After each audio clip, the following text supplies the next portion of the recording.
Did you know that these 5 humble ingredients make up one of the sexiest and tastiest condiments known to man? But best of all, even a teaspoon of this is like an equivalent of a multivitamin pill. So stick around and I'm going to show you a 5-minute recipe that anybody can make that will give any meal you create a nutritious va-va-voom. Hi, welcome to my channel. If you're new here, I'm Ashvi, a doctor, nutritionist, personal trainer, lifestyle medicine specialist, but best of all, a MasterChef semi-finalist.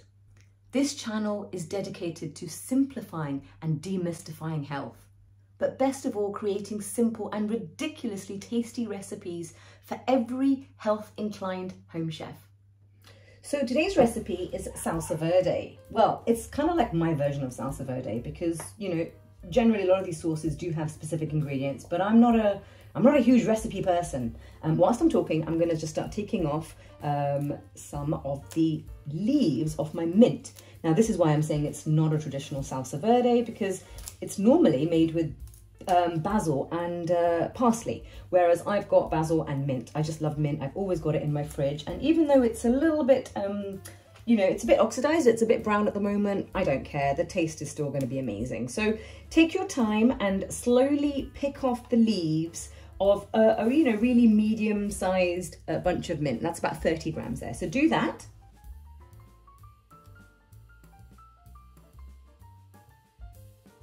So once you've done the mint, you obviously want to do the same with basil. I absolutely adore basil. And it's the green herbs in the Salsa Verde, which means green sauce. That is one of the proponents of the fact that it's a multivitamin, because herbs are a really ridiculously high source of a lot of the minerals and the ions, the minerals and the vitamins that we can't get very easily. So a lot of people in the West have iron deficiency and folic acid problems and ferritin and all of these kind of things. And you know, they come to me going, doctor, I know my kid needs to eat more spinach or more greens or more kale, and it's really hard, you know, do you have any suggestions? And I always say, yes, make some Salsa Verde, because honestly, a teaspoon of this is got so many nutrients in them. If you can get your child or adult to even just have a teaspoon of this a day, I promise you, you're gonna start keeping the doctor away. And yeah. So keep going with the basil. I always have 2 on the go because it really is one of my most favorite herbs. You know, you can pick the big leaves, you can pick the small leaves, but as you can see, what I'm not doing is I'm not pulling in the root because I really want my basil to regenerate. As you can also see, I'm definitely a lot more heavy with the basil than I am with the mint. And as I said, I just adore the herb. So as well as the basil and the mint or the parsley, oh, speaking of which, you really can use, I would say, any soft herbs to make one of these kind of Salsa Verdes. The issue is if you start using things like soft thyme or soft marjoram or soft sage, they really have a very, very strong flavour. So that actually, it can be a little bit off-putting for kids, for example. Some of them are quite aniseedy as well, which is quite a specific taste. Verde. So there we go with the herbs, and I think, as you can see, that's a good amount of both mint and basil. And as I said, you can use parsley in here as well. You could chives, or they're a bit oniony, to be honest with you. I would really stick to one of the staple 3 herbs: parsley, mint, basil. Use a combination, just use one, doesn't matter. So these are capers, and these are another phenomenal plant food. They come from the caperberry. Is it Caparis spinosa? Forgive me, I'm not a botanist. And you might have seen them. They're just little edible flowers. You can also get the caperberry as well. Now, when I started researching just how many nutrients were in here, I myself was floored. I didn't quite realize just how good they were for you. So some of the amazing properties of these beautiful, cheap and vastly available plants is that they really help stabilize blood sugar levels. So hello diabetes, or if you're that kind of person who gets lots and lots of low blood sugar symptoms. They're a really high source of vitamin K. And believe it or not, vitamin K is not that readily found in loads of foods, and it's really important for your immune system and clotting and your bones. It's often the missing ingredient in when people talk about bone health. They talk about calcium. We know about vitamin D, but nobody talks about vitamin K. So hello, capers.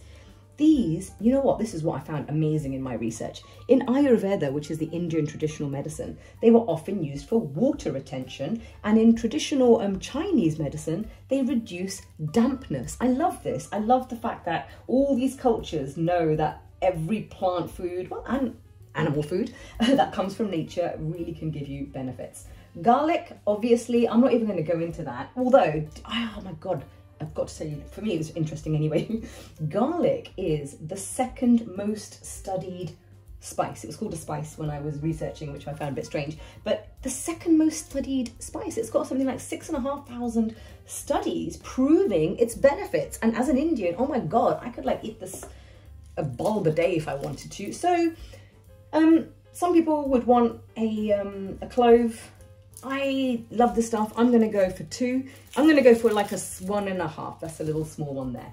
So as you can see, I'm piling this all into the middle of my chopping board. Why? Because this is why this is a 5-minute recipe. And if I wasn't yabbering on the way I was, I would be done by now. But it's 5 minutes because there's nothing needed other than in a chopping board, the ingredients, and ideally a good knife. So you'll see what I'm about to do with them once I've got all the ingredients ready. So there we go. So we've got herbs, we've got capers, we've got garlic.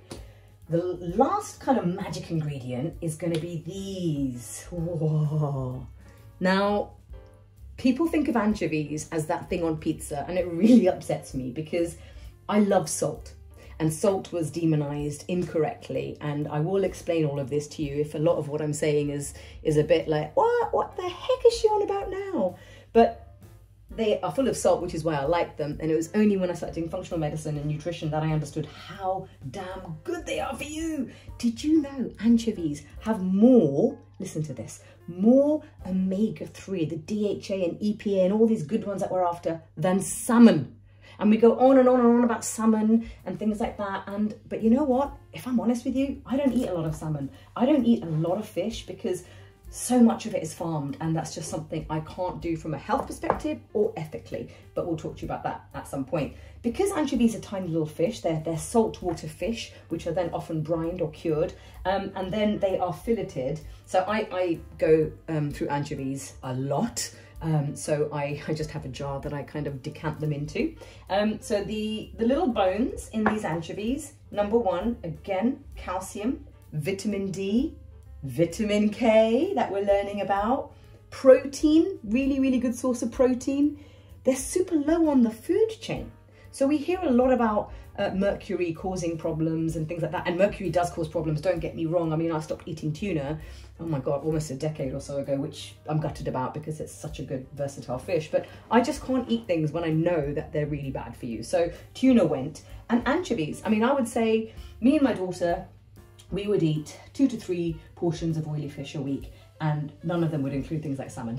It would be anchovies, wild caught trout, sardines from Italy, you know, those kind of things, herrings, like Scandinavian herrings, roll mops, I think they're called. Anyway, so as you can see, 1, 2, 3, 4, 5, maybe 1 more for luck. Oh, my daughter loves always saying 1 more for luck.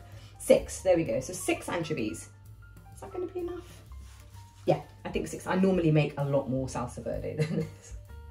So that is it with the core ingredients. Can you see how simple it is so far? So there we go. I've just given my hands a quick rinse. So I was talking about fancy gadgets and tools. I used to be into so many fancy gadgets and tools, and you know, I think the really good home chef knows that actually get a good knife and you don't need any good gadgetry, and get a good knife that you know how to sharpen, okay? Because I don't know how to sharpen my knives. But this is called a mezzaluna, meaning a half loon. It's a cool Italian gadget, I think. Maybe I shouldn't make claims that I'm not sure of. And you basically do this. Now, I know that the first question somebody's gonna ask me is, can I use a food processor? And of course you can, but there's something about using your hands, not just in this particular recipe, any recipe. You know, when you use a food processor with herbs, so, you know, even if you're making pesto or chimichurri, which is, does it come from Brazil? I'm not sure where chimichurri comes from, but it's another kind of green herb sauce. What's the English green herb sauce? Don't say mint sauce, because that's not the same. Anyway, so yeah, as you can see, a few squidges of this, a few goes of this, just keep going. You don't need to be super strong. You just gotta keep going, bringing it into you as you go along, and soon you can see why I would normally have a whole chopping board full of herbs. But yeah, keep going, won't take long. I like my letzamuna. I don't mind my mezzaluna, but I'm not gonna lie, this one's too small. This one was gifted to me. I used to have a massive one, it was about that big. That made a difference. This, I find that I end up doing this more often. So yeah, let's switch up to a good old-fashioned knife. Speaking of knives, how many of you are parents out there and you let your children use knives? Maybe I should just keep silent on this topic. I'm just saying that I taught my daughter how to use a knife, because it's not the knives that hurt, it's or can damage you. It's not sharp knives anyway. It's the blunt knives, number one, and it's just the incorrect use of them. Honestly, I can say quite confidently, unless I've been a little bit tipsy, I've never cut myself with a sharp knife.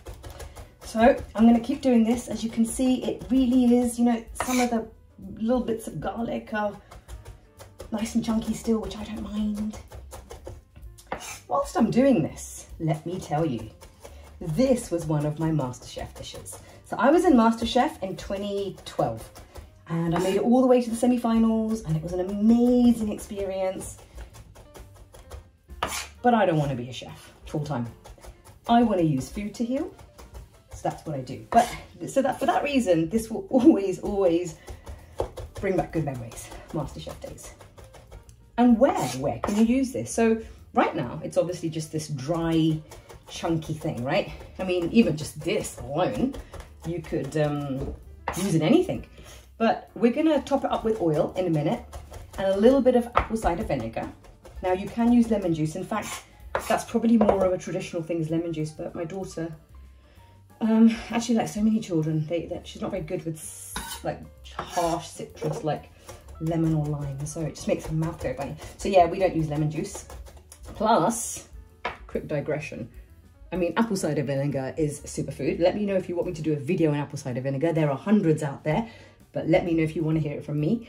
This is an organic live apple cider vinegar with your mother. Word to your mother. The mother is the kind of SCOBY. It's the thing that actually helps ferment, you know, the apples to create the vinegar, and it's what helps with your gut health. So ACV, apple cider vinegar, it's not a myth. It is another superfood. Watch out, as always, for quality. So you want to get organic, you want to get raw, you want to get unpasteurized, and ideally unfiltered. And yes, anybody can have them, from pregnant to young child, but check that with your own doctor. You didn't hear that from me, but you know, in my opinion, definitely completely safe. So I'm going to keep going with this for a while, guys.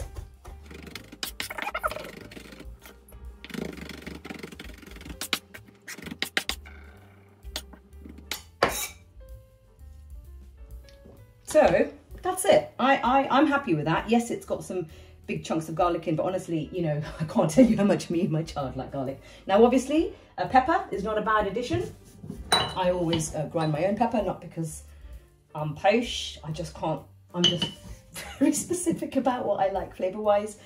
And I'm probably even going to add a bit of salt to that, because other than the anchovies, and the capers actually, well, maybe I'll try that in a bit. So once we've got it to this stage, what you want to do, now you can go straight into a glass jar, which is how I store mine, or you can like do it like this for now, when you're new to it. I didn't tell you what you could use this for, did I? Nope. I got sidetracked with MasterChef. So yes, as I was saying before, anything. You can put this So, you know, if you're that person, your kid or your adult just refuses to eat vegetables. And there seem to be a lot of people like that nowadays, much to my disdain. But if your person that you love refuses to eat vegetables, I'm telling you, a little bit of this every day in something is going to give them a shot of nutrients in there, okay? You've got your vitamin D, your vitamin K, your vitamin C, iron, ferritin, folic acid. You've got your huge amounts of omega-3. Just an absolute multivitamin. I don't really take supplements, I'll tell you, because I'm so, I'm just so strict with the amount of food I eat. So there you go. So I still haven't even told you how you can use this thing. Put it into your sauces, put it into your stews, your dals, your stir fries, put a tablespoon of it onto cottage cheese, put it into your scrambled eggs, put it in your omelette, smear it on your sandwich filling. You know, you spread some on crackers with some mozzarella or some burrata. Just add more olive oil to it use it as a salad dressing. Use it as a marinade for meats or fish or tofu or whatever it is you want. It's like seriously one of the most versatile things I've ever come across.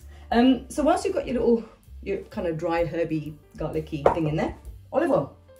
Again, olive oil. Oh my goodness gracious. What an absolute superfood. Like more and more and more studies are coming out about olive oil. So there I've just used about half a cup, okay? I'll just grab a little fork so you can see the consistency. That is too thick for me. Now, plus we're not fat phobic at all. In fact, we love our olive oil, as I just said, and lots and lots of other fats. So I'm going to put more oil in that so that it can just have more of a salad dressing texture.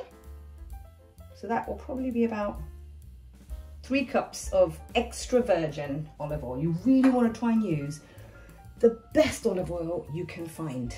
It makes me really sad when I go to people's houses and, you know, you'll see a wine cellar and they've got like this gorgeous wine and champagne and whatnot that, you know, hundreds and thousands or, you know, whatever, not hundreds and thousands, but, you know, the average bottle of wine in there is 20, 30 pounds. And then you'll go to their kitchen and you'll look at that olive oil and it's some crappy, blended, extracted by chemical means, and all of this stuff is what we want to avoid. And there will be a video, I will be doing a video on fats and oils so that you can understand more about what I'm, you know, more about that later on. But spend as much money, if you like food and you love your health, spend as much money on a good bottle of extra virgin olive oil from a, you know, small holding vineyard. Vineyard? Is it called a vineyard when it's olive trees? Anyway, whatever, I don't know. You know, from Italy or Greece or Spain or some of these beautiful materials, and just enjoy the taste. It's such a complex, gorgeous thing, is olive oil. So there you go. I might add even a touch more, because what I like to do is when I see it in the fridge, which is how I store it, I just like to see that little layer of oil on the top, because like, then I know that, you know, the herbs are just gonna remain nice and vibrant. Yep, I'm gonna go in for the whole, that was 1 cup of olive oil. And all the ingredients and method is down below, by the way, so if you know, don't need to memorize it all now. That, for me, is perfect. Absolutely perfect. So, as you can see, the colour, the texture, the consistency, and I've not put in the apple cider vinegar yet. You don't actually need to use a vinegar element, but I think with the fat from the anchovies, the fat from the olive oil, obviously, I think a little bit is not a bad idea, just to break up the oiliness. I don't measure, as we know. I'm going to start learning how to measure so I can give you recipes. Give it a good shake just to get all that sediment stuff off. I'm going to go with a capful. Let's see, it's probably about 15 to 20 mils, I reckon. I think that is more than enough. That's just going to give it that slight change in consistency. So there you go. That is my incredible Salsa Verde. Okay, 5-10 minutes to make. Use it with anything. It's literally a super pill. Vegetarians and vegans, of course, you can omit the anchovies. Is there an alternative that's going to give you that vitamin K and vitamin D and calcium hit? Not in this recipe, okay? But even without the anchovies, it is a superfood. So that's it. So there we go. I hope you enjoyed that. If you did enjoy it and you've enjoyed learning a little bit about nutrition and I haven't overwhelmed you, I've made you feel a bit like, ooh, I can do that. I can send my kid off to school or I can eat a salad every day and know that I'm going to get some vitamin D, some vitamin K, and all this stuff is phenomenal for your entire body, then that's a good start, right? If there are any specific recipes, videos, food clarity that you want, please leave a comment, subscribe, and just ask, and I can't wait to help you. All right, till the next video, guys.